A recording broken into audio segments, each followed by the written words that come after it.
ci justice ci wàllu yoon parce que defe naa bientôt le 7 décembre jàppoon nañ ko 28 29 ba finalement ñu retenir la date du 7 décembre pour ñu def une commémoration victimes yi ak martyrs yi xew-xew yi fi amoon diggante 2021 ak 2024 ndax sëñ Saliou am na lenn ci askan wi seen xol neexul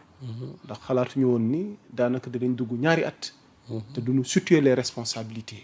ci xew-xew yooyu fi amoon te gis nga ni entre temps ñi ci amee woon gaañu-gaañu am na ñi manqué prise en charge gi ci war ba commencé nañ génn àddina alors tey 7 décembre googu ñu dëkkmal te Ousmane Sonko war a teewee war a ànd ak patriotes yi ak mboolem sympathisant ci bés boobu noonu ngir jiite bés bi ban décryptage lañ ci mën a def Serigne Saliou Gueye. yaa Moussa, au vu de l'évolution de cette situation man tey je n'attends pas beaucoup de choses de la part de la justice sur le sort des victimes des violences, en tout cas de 2021 jusqu'à 2024 ci man ci li ma gis parce que lii ma gis ni muy doxee nii booba léegi j'ai comme l'impression que il n'y a pas vraiment cette volonté de vouloir rendre justice aux martyrs. Président bi dafa am loo xam dafa ko waxoon bi ñuy célébrer Thiaroye 44 je crois l'année dernière il faut rendre justice aux martyrs de Thiaroye 44 mais aussi il faut rendre justice aux martyrs des années 2021 jusqu'à 2024 bii c'est beaucoup plus frais xam nga bële ça mène il faut beaucoup d'investigation def ay fouilles archéologiques ñu ngi ci loolu on les encourage pour qu'on puisse connaître la vérité sur le massacre de Thiaroye mais il faut aussi connaître la vérité sur le massacre aussi du régime de Macky Sall xam nga beneen Thiaroye bii moom c'est le massacre du régime de Macky Sall il faut qu'on puisse connaître la vérité sur ce massacre là parce qu'on a massacré des Sénégalais ici hein. Parce que quand je dis massacre mooy c'est-à-dire que des gens yoo xamante ni dañ leen a dër ci oto dee ñoo xam ne dañ leen dóor ay bal ñu wadd ça c'est des massacres léegi nag loolu man jàpp naa ne lu ñu war a leeral la mais boobu ba léegi ça traîne tey da ngay dégg ñu ne woo nañ kii et cetera d'ailleurs boo gisee sax comment ça fonctionne au niveau même de la justice bon on a comme l'impression que quelque part am na ñoo xam ne bëgguñu dëgg gi fës qui a aujourd'hui intérêt à vouloir bloquer la vérité c'est-à-dire la lumière sur les morts de ces années-là qui a intérêt en tout cas du famille victime yi du aussi ñi nga xamante ne ñoom ñoo féetewoon ak ñoom muy waa Pastef yi donc kan moo ci am intérêt et je crois que en la matière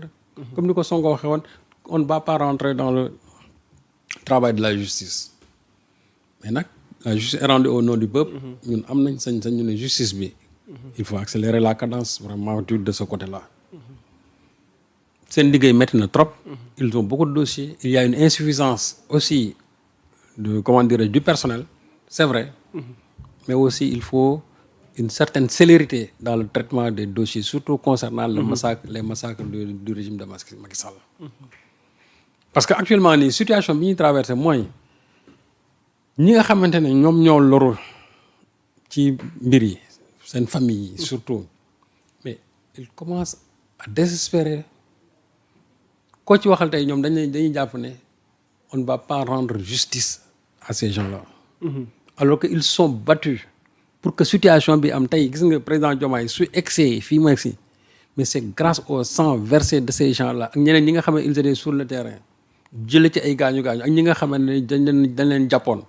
loolu ñoo indi situation bi tey ba président Diomaye falo donc ñooñu dañu war a def de sorte qu'il faut le rendre justice mais man ci li ma gis nii comment ça traîne man jàpp naa ne man de amatuma yaakaar ni dinañ leen rendre justice ba kañ déjà on va faire 2 ans de gouvernance booba ce serait un scandale waaw mais moom laa la wax c'est-à-dire que actuellement nii mais yaa Moussa est-ce que réellement les choses waaw mais le problème qui se pose est-ce que aujourd'hui les choses bougent déedéet des fois nga dégg kenn ne bon woon nañ ma déglu nañ ma après c'est fini mais les choses ne bougent pas alors que man gis nga li ma jàppoon et c'est là où je partage vraiment le point de vue pertinent de Mame Adama Gueye en matière de réduction des comptes parce que lii aussi réduction des comptes là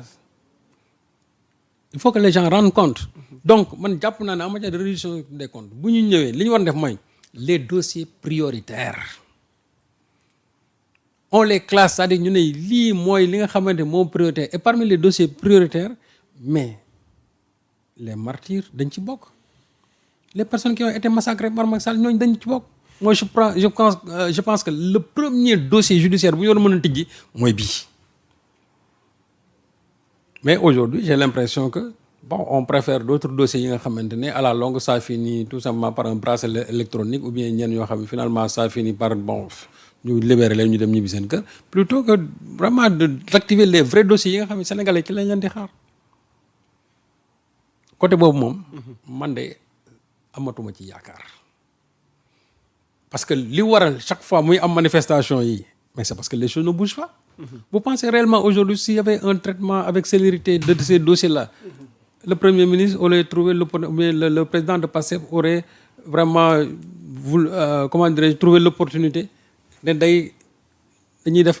journée des martyrs le 7 kon soxlawuñ ko bu fekkoon ne affaire yaa ngi doon bouger kon soxlawuñ ko mais bu ñuy def journée des martyrs c'est parce que dañu bëgg a encore gësam régime bi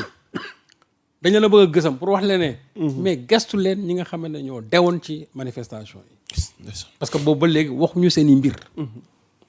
de temps à autre nga dégg benn patriote ne woo nañ ma déglu nañ ma ci dara mais ba France daal di xëy man depuis boobu ba léegi dama koy dégg par ci par là mais après dara